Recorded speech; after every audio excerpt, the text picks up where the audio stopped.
I'm Dia Wall here in the WFAA newsroom. Thanks for joining us here on WFAA Plus. You may have got that blue alert on your phone. Well, the FBI is searching for the 12th and final suspect in what they called an ambush on law enforcement.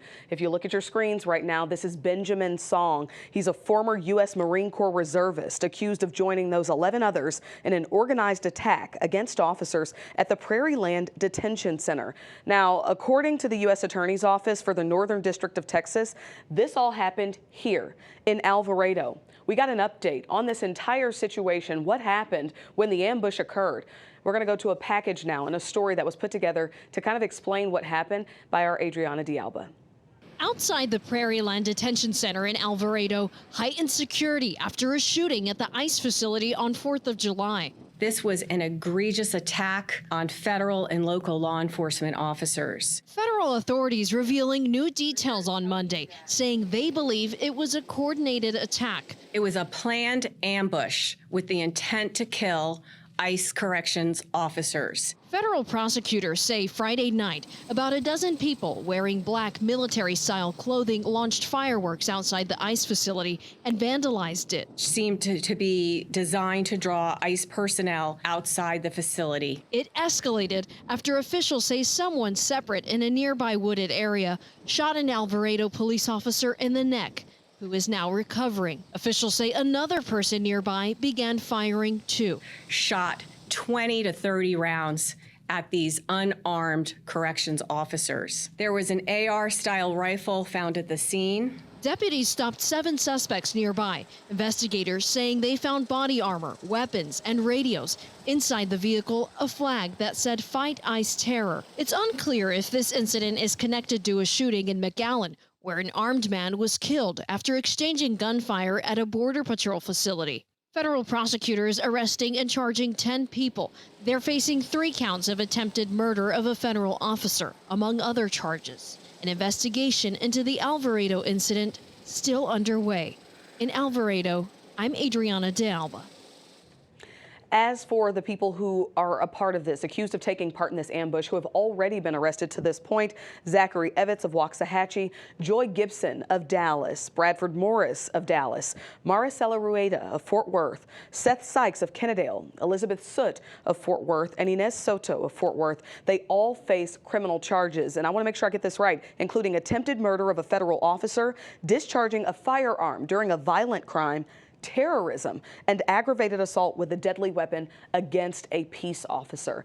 Our Cole Sullivan was out talking to people. In fact, someone who witnessed part of the fallout after this ambush occurred, also bringing us some video of the scene. She heard the attack from her house. Then we heard bam, bam, bam, bam, bam. And watched what happened next with her phone in her hand. I think a cop got shot over there, right there. This video shows the seconds after prosecutors say nearly a dozen people, almost all from North Texas, ambushed an Alvarado police officer, shooting him in the neck, they say, after luring him to the Prairieland Immigration Detention Center on the 4th of July. They were running back and forth, back and forth. This woman asked us not to identify her after hearing details from the FBI. Details like the suspects dressed in black with body armor, carried radios, and shot up to 30 rounds from AR-15 style guns at officers, according to a new court document. It says one suspect told officers he met people online, then drove them here to, quote, make some noise. The FBI says the suspects spray painted this graffiti, and agents found anarchist flyers and flags, like this one. Since the shooting, that neighbor tells me there's been a huge police presence here, including this checkpoint with an armored vehicle set up by Homeland Security officers. It is a planned, coordinated guerrilla warfare ambush attack. And it's terrorism as far as I'm concerned. Clint McNear with the Texas Municipal Police Association says the wounded officer is a member. It's a long road ahead, and we are praying for a full and complete recovery. After an ambush. You're chasing somebody. Caught on camera. We've never had anything like that happen here. In Alvarado, I'm Cole Sullivan. My colleague Cole Sullivan is joining us now. And Cole, you've been reporting on this for days at this point. Talk to us about the new information that we've learned even today. Well, we got this new information today, not only this blue alert for this 12th suspect involved in all of this, Dia, but we also got charging documents tied to the 11th person. That person, according to these federal charging documents, was not actually at the ICE detention facility when this happened, but is charged with crimes that happened after the fact, tampering with evidence after this. This is an investigation that stretches far beyond Alvarado and Johnson County all the way to Dallas County. Officials in these federal complaints say that the folks involved in this met online in a Discord server and came to Oak Cliff, to a house there to stage, they say, before going to this ICE detention facility to carry out what they call an ambush. Really disturbing stuff that we've learned, and also the scene. Kind of describe the mood and the atmosphere. It's not every day that you see, nearly a dozen people who are implicated in something like this. I think there are two sides to that question, Dia. One is the scene at the time, the chaos as this unfolded. Some of the details from law enforcement say that within a minute of that Alvarado police officer arriving on scene, suspects opened fire, shooting him in the neck, and then also shooting at some of those correctional officers who were there on scene as well. The chaos and the aftermath of that from that witness that you heard as officers tried to find all of the people involved, some who drove away and were stopped in traffic stops nearby, and now a 12th person, we're told, who's on the run still at this point.